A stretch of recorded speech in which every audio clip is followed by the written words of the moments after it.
Good morning to all the students and welcome to the Zoology online class. And in the previous class, I had started the spermatogenesis and completed up to the formation of spermatid. The next second phase which I have left, that is called as the formation of spermatozoa. That is, I have told you in the previous class, that is from one primary spermatocyte, 4 spermatids are formed. And these spermatids are rounded in shape, having the haploid number of chromosomes, or they are haploid in nature. That is, they are called as the spermatids. And how they convert into an elongated body called as the sperm, that process is called as the that process is called as the formation of formation of sperms, or we can say that is the spermatoleiosis or spermiogenesis. That phase is called as the spermiogenesis or spermatoleiosis. In this phase, that is, it takes maximum time, and in this phase actually, that is the rounded structure that is the inactive non-motile rounded structure converts into an active elongated structure called as the sperm. That is the spermatid converts into sperm, and that is also otherwise called as the metamorphosis of spermatids. Metamorphosis of spermatid. Metamorphosis means gradual change from one form to another form. So anyway, that is, in this phase, certain things are occurred where that is the weight of the spermatid or the spermatid becomes light. Each spermatid becomes light, and that is excluding the superfluous substances from its body, and with the addition of some special structure by which it becomes that is active one. So let me describe one by one. At first, that is the spermatid. Suppose this is the spermatid, where the nucleus, the rounded large nucleus, that is becomes elongated and a smaller one by that is losing its excess water and the RNA. Only the chromosomes are that is the condensed here, and here the nucleus becomes that is elongated in nature, small and elongated in nature. Then after, that is the Golgi bodies. You know the Golgi body having that is the various structures, that is the cisterna, and these are the vesicles, and these are the vacuoles, and these are the vesicles.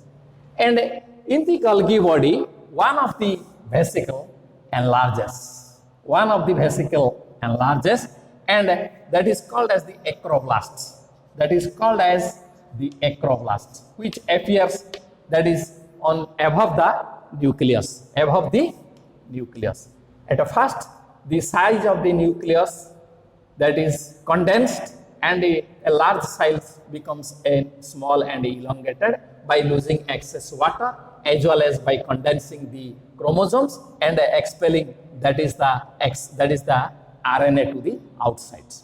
Then after, the Golgi body, one of the vesicles of the Golgi body enlarges to forms the acroblasts, and inside the acroblast, a small vesicles or a granule appears, and that is called as the proacrosomal granule. Later on, that is the proacrosomal granule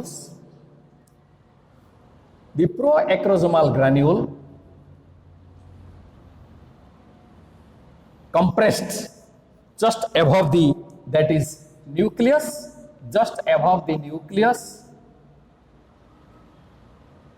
along with the that is the proacrosomal granule enlarges a little bit later on to forms the acrosomal granule. Then after, the acroblasts along with the acrosomal granule, that is compressed, or that is the pressed over the nucleus, and the granule forms the acrosome, which remains above the nucleus, and the two layer which covers the nucleus is called as the head cap. Is called as the head cap. At the same time, the centriole which are centrosome which is present in the, that is the spermatid. We know the centrosomes having two centrioles, and these two centrioles are arranged in perpendicular manner, and among them one centriole, that is among them or between the two, one centriole that is appears just below the nucleus, and this is called as the proximal centriole. This is called as the proximal centriole.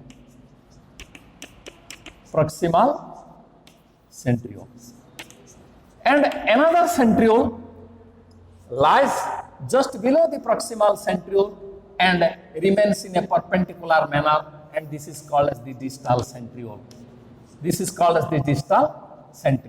And the distal centriole, that is, and the distal centriole behaves as the, that is the granular body, or that is the, from where the axial filament of the tail enlarges or arises. But that is the, during the fertilization, the proximal centriole enters into the ovum.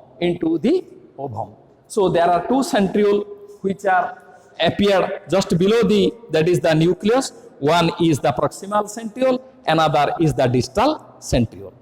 Then after, other Golgi structures which are disappeared from the, that is the spermatids, the process is called as, or they are discarded from the spermatid, is called as the Golgi rest. The process is called as the Golgi rest. Then after, that is the axial filament. It behaves as a basal granule. The distal centriole behaves as the basal granule of the axial filament, and from where, that is the axial filament of the tail arises. At the same time, that is the mitochondria which are present in spermatids, they condense and they forms a, and they condense and coil just at the base of, surrounding the base of axial filament, and that is called as the Nibern core. That is called as the Nibern core. And the cytoplasm which that is remains, that is, or the cytoplasm, it condenses and the excess amount of water are expelled to the outside, and the cytoplasm which remains in a less amount, it will be restricted at the region of the posterior end of the, that is the head, as well as the at the tail, and it is called as the Munchauti. And so in this way, that is the,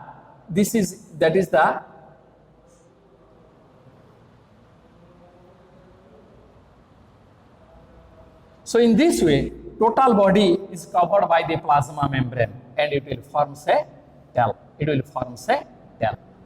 So we should know that, that is the acrosome and the nucleus, it forms the head of the sperm. There is a constriction between the head and middle piece, where the two centrioles are present. It is called as the neck of the sperm. And the middle piece, that is where the, that is mitochondria are condensed and a small amount of cytoplasm remains, and that is called as the middle piece. The middle piece is otherwise called as the, that is the mitochondrial piece. Then after, the tail, it is called as the tail. The axial filament extends to the end of the tail, just surrounding the axial, and you should know that what is the axial filament. It is the axial filament follows the 9+2 pattern, that is two central fibers, and just surrounding to that is the central fibers, 9 that is the peripheral fibers are present, and these are that is all are double in number. 1, 2, 3, 4, 5, 6. That is in this way it is 9. And around that another 9 that is coarse fibers or rough fiber like structures present over the that is axial filament of the tail, and which is extends up to the main piece of the tail, or which does not proceed to the last end. So the last end is narrower because it has no that is the outer that is 9 coarse fiber. Then so that is the last narrow portion of the last narrow portion of the tail is called as the end piece, and this is the main piece of the tail. That is the main piece or main piece of the tail. So in this way the sperm is formed. In this way the sperm is formed, or the sperms are formed from the that is the spermatids, from the spermatids. So in this way, that is in this way, so in this way that is the total, it is the total spermatogenesis. That is first that is called as the formation up to the spermatid, and the second is the formation of the spermatozoa, or that is called as spermiogenesis or spermatoleiosis. That is by where that is the most of the that is where the spermatids becomes light, and some extra additional specialized structures are added by which the non-motile rounded spermatid converts into an elongated that is active sperm, by which it can move from one place to the another place through the fluid medium for the searching of the ovum at the time of fertilization. So anyway, and in this process, that is the what happens actually, that is the nucleus condenses, and it becomes that is converts from a large nucleus to a small elongated nucleus, remains at the center of the that is the spermatid. Then the one of the that is the vesicle of the Golgi body enlarges to forms the acroblast, and inside which a small granule appears, that is called as the proacrosomal granule. Then the proacrosomal granule enlarges to form the acrosomal granules. Then after the acroblast that is compressed or pressed over the nucleus, and where the that is the acrosomal granule forms the acrosome, and the two layers that is of the acroblast forms the head cap. Then after the centrosome that is having two centrioles, one centriole remains just below the nucleus. This is called as the proximal centriole, and which enters into the that is the ovum at the time of fertilization and initiates the further cell division in the cleavage. Then the second that is the centriole proceeds and or remains just below the that is the proximal centriole as the distal centriole, which behaves or which forms the basal granules for the axial filament of the tail, from where that is the axial filament of the tail arises, and that is the distal centriole.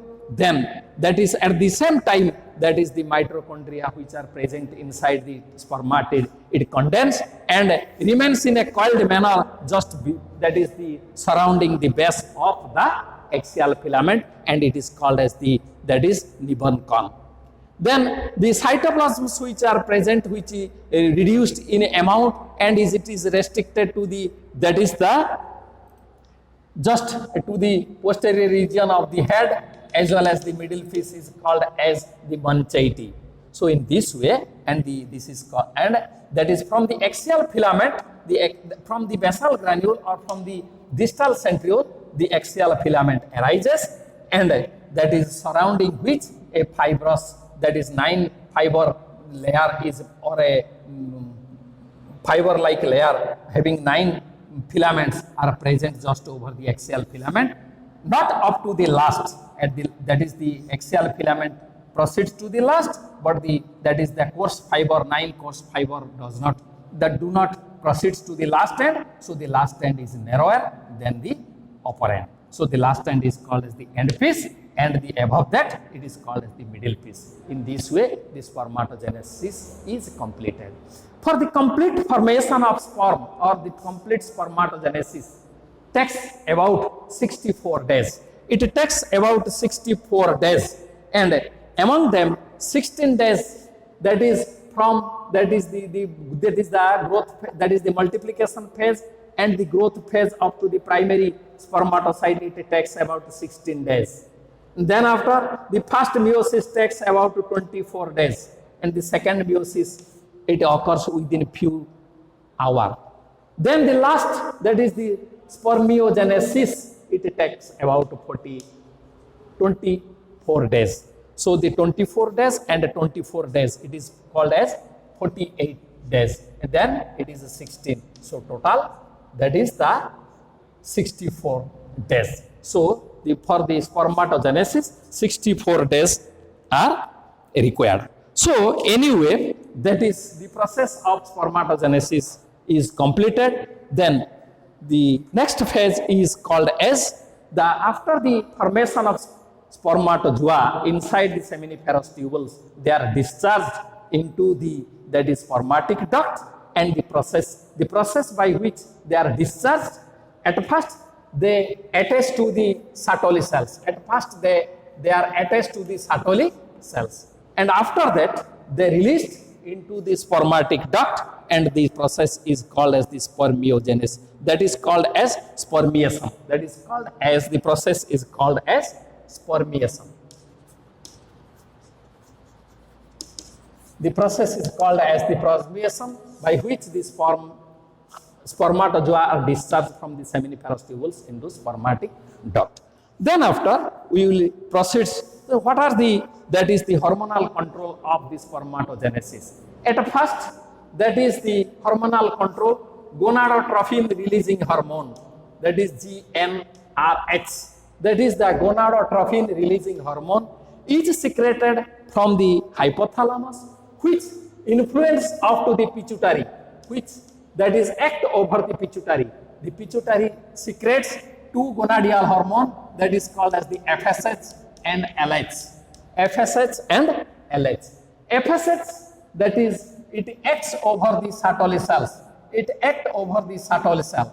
The Sertoli cell produces two proteins. These are called as the ABP, androgen binding protein, and another is inhibin.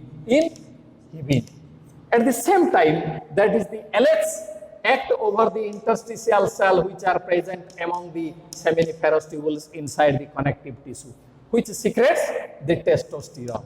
Testosterone, that is the hormone testosterone. So the ABP, androgen binding protein, that is has the role to bind the testosterone and to maintain its concentration inside the seminiferous tubule, which helps for the spermatogenesis. And the inhibin, that is helps to regulate, that is the FSH, the secretion of FSH. In this way, that is the inhibin act, that is the regulate the spermatogenesis. So that is it is purely a hormonal control. The spermatogenesis is purely a hormonal, that is the balanced structure, or it is a balancing, that is a process which occurs towards the puberty, that is after the functioning of the hormones like the gonadotrophic releasing hormone, FSH, LH, like this, then it will start. Then we come to the structure of this sperm. Then you come to the structure of the sperm. So भाबुची आउ बड़ structure न काटिक ये चलैदेवा है। तो this is the full structure of A sperm. A structure of sperm having four phases or four steps, that is the parts. The head is formed by the acrosome and the nucleus. It is a rounded structure, and at the anterior end of the sperm, and the size of the sperm is a microscopic. The size is about, that is the 60 millimicron in size, and they are active and elongated in shape, then slender and having four parts, that is head, neck, middle piece and the tail. So first of all you come to the head. The head having two parts, one is acrosome, another is the nucleus. Acrosome present at the top above the nucleus containing the hyaluronic acid or hyaluronic, that is the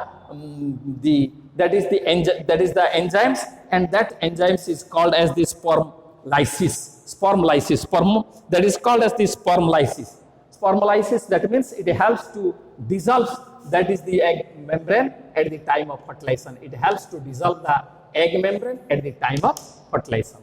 That is hyaluronidase enzymes, which is otherwise called as the sperm lysine.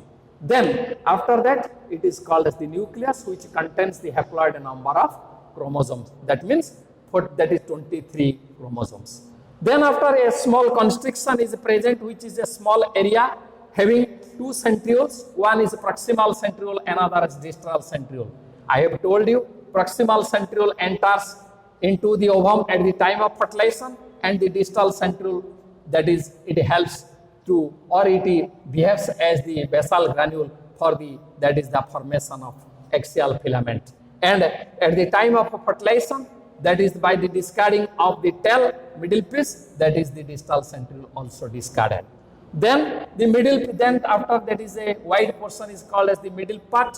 The middle part is nothing but that is the mitochondrial part, where the mitochondria is present, and some of the, that is the that is the more amount of cytoplasm is present at the periphery. It is called as the mitochondrial part, or it is called as the middle piece, where the energy is generated for the vibration of the tail during the movement of the sperm for the searching of the ovum at the time of fertilization.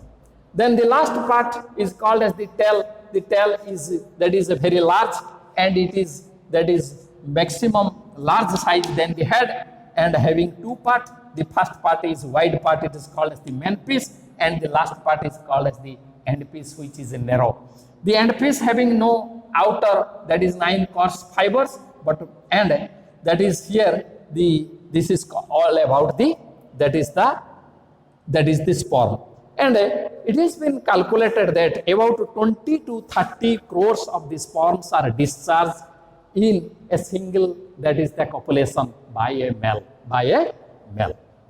Then what are the factors which are controlling the, that is the spermatogenesis? The main factor is the hormone, and the second factor is the environment. That is the temperature, as well as the temperature is acting the main role in case of the spermatogenesis. In other animals, light and others, that is seasonal, etc., seasonal change, etc., are, that is having the main role in the spermatogenesis. Then another thing, that is, what are the significance? What is the significance of spermatogenesis? In the spermatogenesis, that is haploid sperms are formed, which are that is the basic unit for the sexual reproduction. Then the second one, that is the inherits the parental characters of the offspring. Then the third one, that is the acrosome helps to penetrate the sperm into the ovum. And the fifth one, it helps, by the help of the tail, it moves from one place to another place for the searching of the ovum. In this way, the sperm, that is has the significant role in the reproduction. So this is all about the spermatogenesis. In the next class, I will start the oogenesis into the next week.